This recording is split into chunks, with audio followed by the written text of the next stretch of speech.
ça a été la recherche des partenaires et du lieu. Le local. Le local. Très très difficile. Ça a mis plusieurs mois. On n'a pas vraiment d'aide dédiée à la relance de centres équestres comme ça. Les difficultés, c'est les investissements qui sont très lourds, puisqu'on a beaucoup de normes, beaucoup de réglementations. Et bon, tous les 10 ans, il faut dire que ça change. Donc on termine nos emprunts et hop, il faut se réendetter, il faut refaire des emprunts pour refaire encore des nouveaux investissements. Ça change tout le temps. Les difficultés, je dirais que c'est un métier qui nous prend beaucoup de temps. Donc pendant la semaine, je ne suis pas tellement chez moi. Mais bon, c'est le métier qui veut comme ça.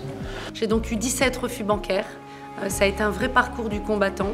La partie financière a été vraiment le plus dur à lever. L'hôtellerie-restauration, au niveau des banques, ça tique un peu, quoi. C'est des commerces qui s'ouvrent, qui se ferment assez facilement. Il y a 50% des entreprises qui ferment au bout de 3 ans, je crois, au niveau de l'hôtellerie-restauration. Donc, ils étaient un peu frileuses là-dessus. Les réelles difficultés, c'est des soucis, je crois que c'est pour beaucoup d'agriculteurs actuellement, c'est des soucis de trésorerie en fait.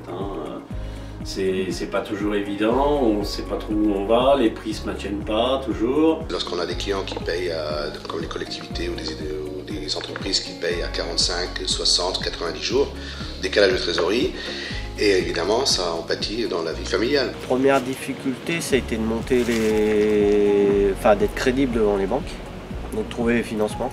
Pour pouvoir acheter, on a vendu notre maison, notre voiture, on a vendu tout ce qu'on avait. Canapé compris, tout. On a récupéré un maximum d'argent pour investir ici. C'est vrai que la pression fiscale est quand même énorme. Heureusement qu'on a été économe parce que dès le départ... On a pas mal galéré quand même. Et je ne souhaiterais pas que mon fils y galère comme nous on a galéré.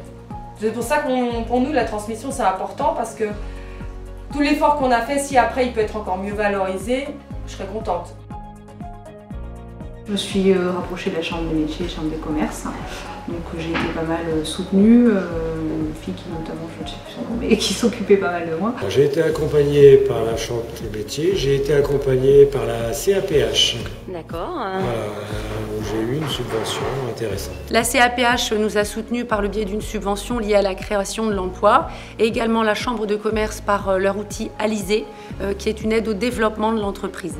Je l'ai bâti avec la chambre des métiers de Valenciennes, dont j'ai suivi une formation, et aussi avec l'AFPA, en partenariat aussi avec l'AFPA. Ils m'ont aidé justement dans la formation, mais aussi ils m'ont aussi motivé pour pouvoir aussi m'installer aussi. Les compagnons du Hainaut, donc le compagnon du Hainaut qui est aussi dans l'insertion, une structure d'insertion pour des personnes là qui sont en rupture de lien social complet, qui eux nous ont aidés pour l'achat du mobilier, etc. Parce tout la déco a été fait avec du mobilier de récupération. En fait. On a été soutenu au niveau même de la communauté de communes en fait. D'accord.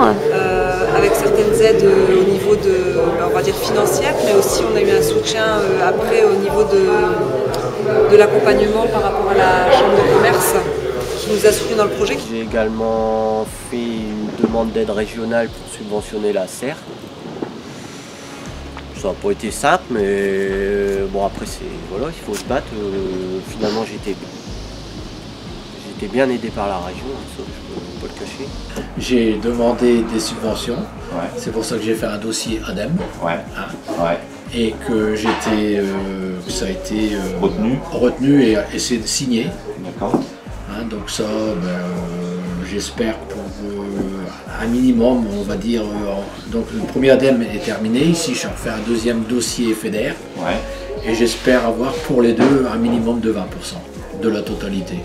C'est déjà ça. Ce serait bien, ce serait très bien.